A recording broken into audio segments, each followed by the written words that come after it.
Assalamualaikum warahmatullahi wabarakatuh. Semangat pagi untuk anak-anakku, pelajar SMA dan madrasah aliyah di seluruh wilayah Negara Kesatuan Republik Indonesia.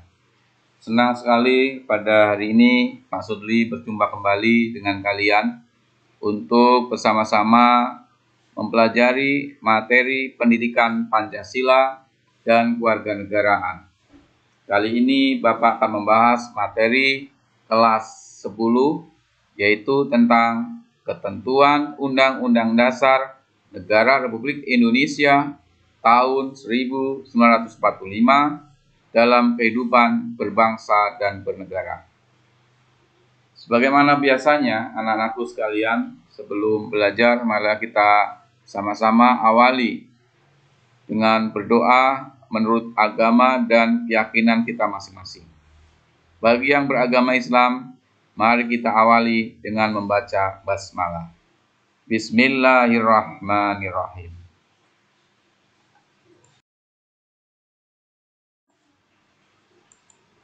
Anak-anakku sekalian, pada materi ini terbagi menjadi 4 subbab, yaitu yang pertama adalah kita akan mempelajari tentang wilayah Negara Kesatuan Republik Indonesia. Yang kedua, kedudukan warga negara dan penduduk Indonesia. Yang ketiga, kemerdekaan beragama dan berkepercayaan di Indonesia. Dan yang keempat adalah sistem pertahanan dan keamanan Negara Republik Indonesia.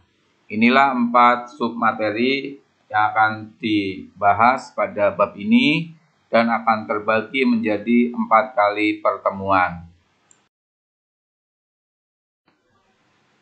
Anak-anakku sekalian, untuk pertemuan pertama kita akan membahas materi tentang wilayah Negara Kesatuan Republik Indonesia. Indonesia sebagai negara kepulauan. Hal itu ditegaskan di dalam pasal 25A Undang-Undang Dasar Negara Republik Indonesia tahun 1945 yang menyatakan bahwa Negara Kesatuan Republik Indonesia adalah sebuah negara kepulauan yang berciri Nusantara dengan wilayah yang batas-batas dan hak-haknya ditetapkan oleh undang-undang. Dengan adanya ketentuan ini, maka negara Republik Indonesia dimaksudkan mengukuhkan kedaulatan wilayah Negara Kesatuan Republik Indonesia. Hal ini penting dirumuskan di dalam Undang-Undang Dasar Negara Republik Indonesia tahun 1945 agar ada penegasan secara konstitusional tentang batas wilayah Indonesia di tengah potensi perubahan batas geografis sebuah negara yang merupakan akibat adanya gerakan separatisme atau sengketa perbatasan antar negara atau pendudukan oleh negara asing. Di dalam pasal 25A, istilah Nusantara dalam ketentuan tersebut dipergunakan untuk menggambarkan kesatuan wilayah, perairan, dan gugusan pulau-pulau Indonesia. Kesatuan wilayah itu mencakup 1 kesatuan politik, 1 kesatuan hukum, 1 kesatuan sosial budaya, dan 1 kesatuan pertahanan dan keamanan. Anak-anakku yang berbahagia, berkaitan dengan wilayah negara Indonesia, pada tanggal 13 Desember tahun 1957, Pemerintah Republik Indonesia mengeluarkan Deklarasi Juanda. Deklarasi itu menyatakan bahwa segala perairan di sekitar, di antara, dan yang menghubungkan pulau-pulau yang termasuk dalam daratan Republik Indonesia dengan tidak memandang luas atau lebarnya adalah bagian yang wajar dari wilayah daratan negara Republik Indonesia, dan dengan demikian merupakan bagian daripada perairan pedalaman atau perairan internasional yang berada di wilayah kedaulatan Negara Republik Indonesia. Penentuan batas laut 12 mil yang diukur dari garis-garis yang menghubungkan titik terluar pada pulau-pulau negara Republik Indonesia akan ditentukan dengan undang-undang. Anak-anakku sekalian, sebelum pengakuan masyarakat internasional mengenai batas laut teritorial hanya sepanjang 3 mil laut, terhitung dari garis pantai pasang surut terendah. Deklarasi Juanda menegaskan bahwa Indonesia merupakan satu kesatuan wilayah Nusantara. Laut bukan lagi sebagai pemisah, tetapi sebagai pemersatu bangsa Indonesia. Prinsip ini kemudian ditegaskan melalui Peraturan Pemerintah Pengganti Undang-Undang Nomor 4/PRP/1960 tentang perairan Indonesia.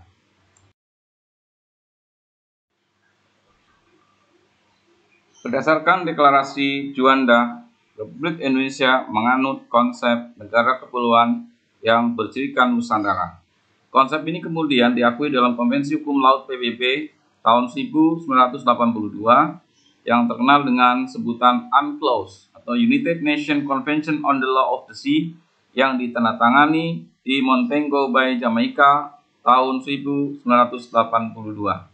Indonesia kemudian meratifikasi UNCLOS tahun 1980 tersebut dengan menerbitkan Undang-Undang Nomor 17 tahun 1985. Sejak itu, dunia internasional mengakui Indonesia sebagai negara kepulauan.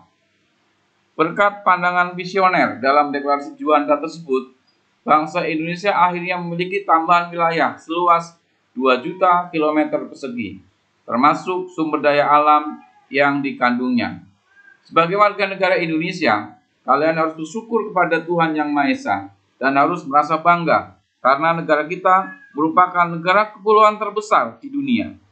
Luas wilayah negara kita adalah 5.180.053 km persegi yang terdiri atas wilayah daratan seluas 1.922.570 km persegi dan wilayah lautan seluas 3.257.483 km persegi.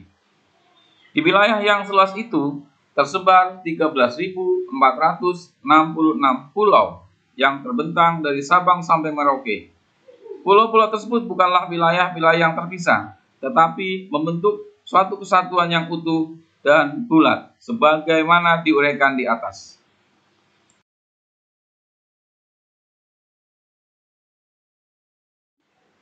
Anak-anakku yang berbahagia, yang kedua adalah wilayah lautan. Wilayah perairan laut di Indonesia lebih besar dari wilayah daratannya. Maka laut menjadi sangat penting bagi kehidupan bangsa dan negara Indonesia. Pembagian wilayah dalam pengelolaan sumber daya alam di laut menurut Konvensi Hukum Laut PBB tahun 1982 terdiri atas 1. Zona laut teritorial, 2. Zona landas kontinen, dan yang ketiga, zona ekonomi eksklusif.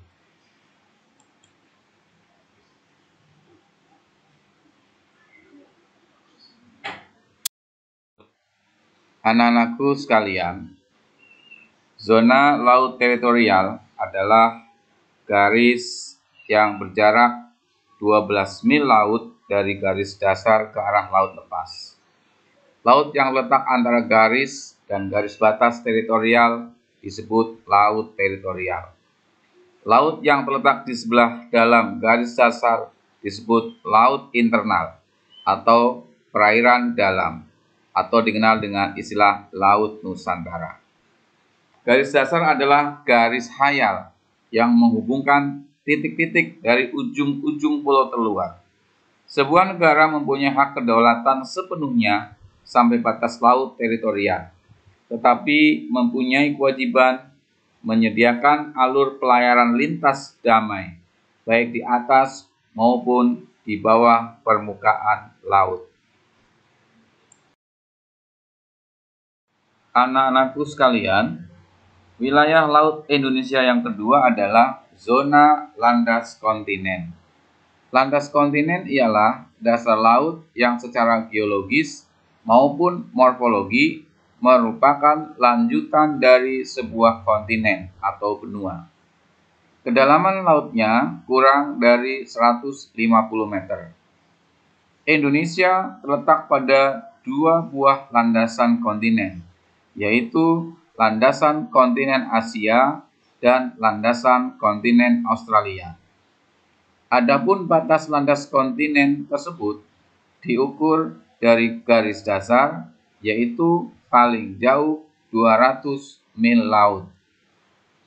Di dalam garis batas landas kontinen, Indonesia mempunyai kewenangan untuk memanfaatkan sumber daya alam yang ada di dalamnya, dengan kewajiban untuk menyediakan alur pelayaran lintas damai.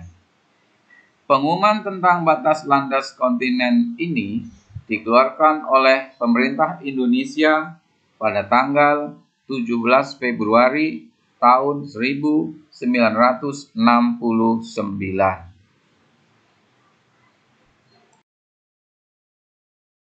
Anak-anakku sekalian yang berbahagia, selanjutnya yang ketiga kita akan bahas tentang zona ekonomi eksklusif.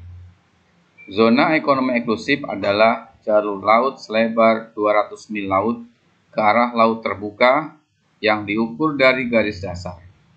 Di dalam zona ekonomi eksklusif ini, Indonesia mendapat kesempatan pertama dalam memanfaatkan sumber daya laut. Di dalam zona ekonomi eksklusif, kebebasan pelayaran dan pemasangan kabel serta pipa di bawah permukaan laut tetap diakui sesuai dengan prinsip-prinsip hukum laut internasional, batas landas kontinen, dan batas zona ekonomi eksklusif. Pengumuman tentang zona ekonomi eksklusif Indonesia dikeluarkan oleh pemerintah Indonesia pada tanggal 21 Maret tahun 1980.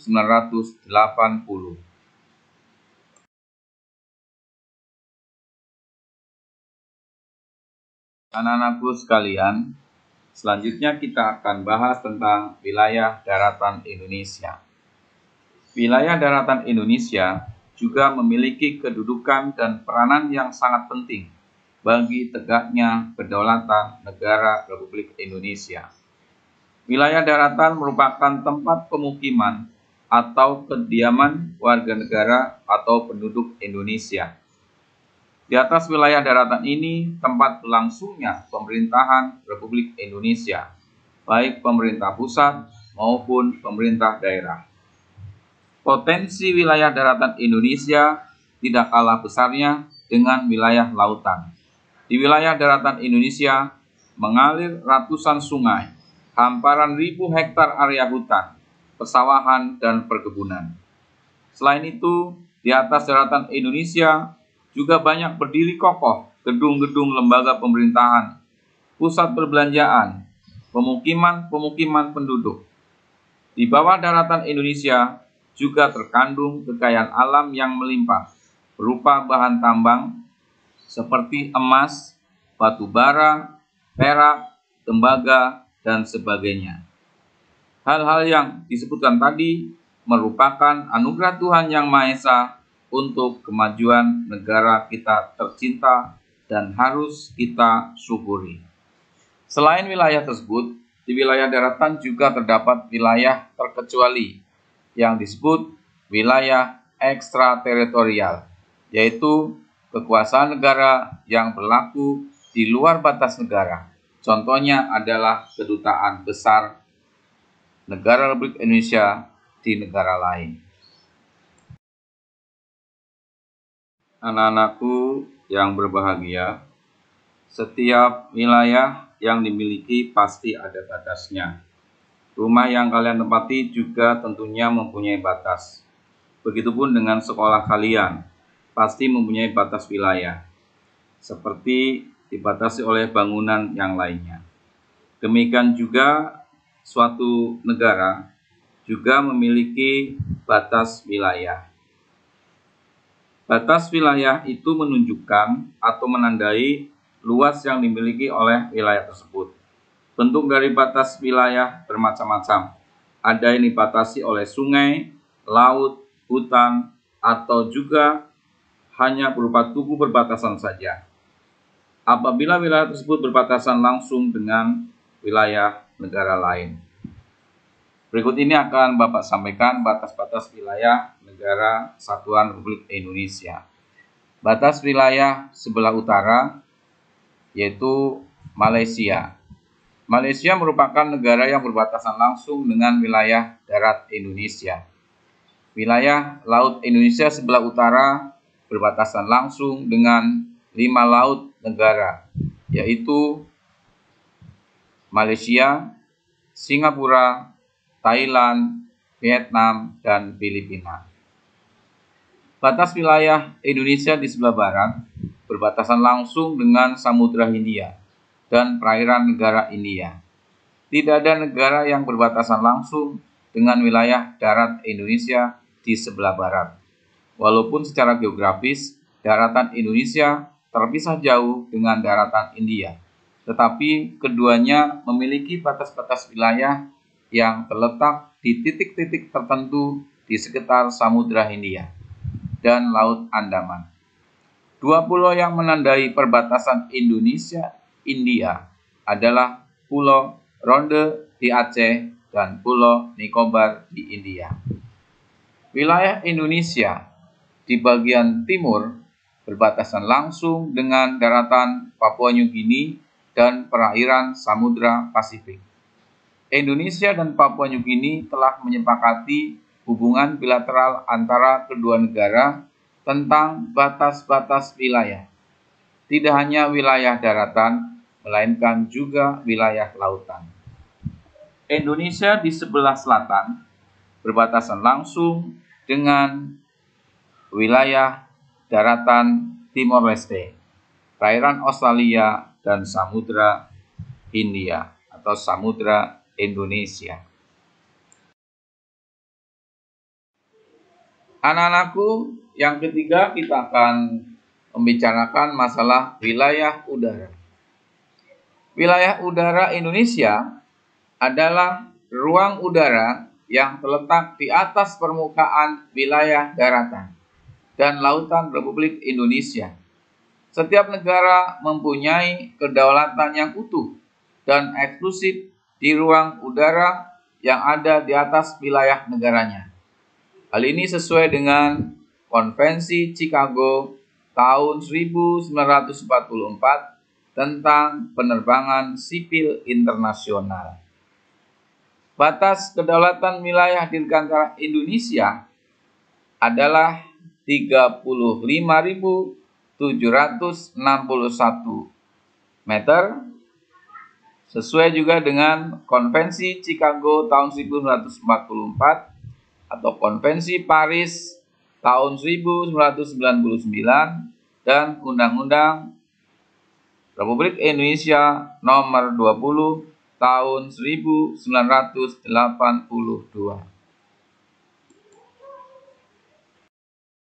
Anak-anakku sekalian yang Bapak banggakan, Indonesia adalah negara yang aman, makmur, dan memiliki kekayaan alam yang melimpah, baik di darat maupun di lautan. Lalu untuk siapa kekayaan alam Indonesia itu? Untuk menjawab pertanyaan itu, ada baiknya kalian melihat ketentuan yang terdapat di dalam pasal 33 ayat 2 dan ayat 3 Undang-Undang Dasar Negara Republik Indonesia tahun 1945. Di dalam ayat 2, di sana disebutkan bahwa cabang-cabang produksi yang penting bagi negara dan yang menguasai hajat hidup orang banyak dikuasai oleh negara. Ayat 3-nya menyatakan bumi dan air dan kekayaan alam yang terkandung di dalamnya dikuasai oleh negara dan dipergunakan untuk sebesar-besar kemakmuran rakyat. Oleh karena itu, anak-anakku sekalian, negara mempunyai kewajiban, yaitu yang pertama, segala bentuk pemanfaatan bumi dan air serta hasil kekayaan alam yang dipergunakan untuk meningkatkan kesejahteraan masyarakat. 2. Melindungi dan menjamin segala hak-hak rakyat yang terdapat di dalam bumi, air, dan berbagai kekayaan alam yang didapat secara langsung. Yang ketiga, mencegah segala tindakan dari pihak manapun yang menyebabkan rakyat tidak mempunyai kesempatan atau kehilangan haknya dalam menikmati kekayaan alam Indonesia.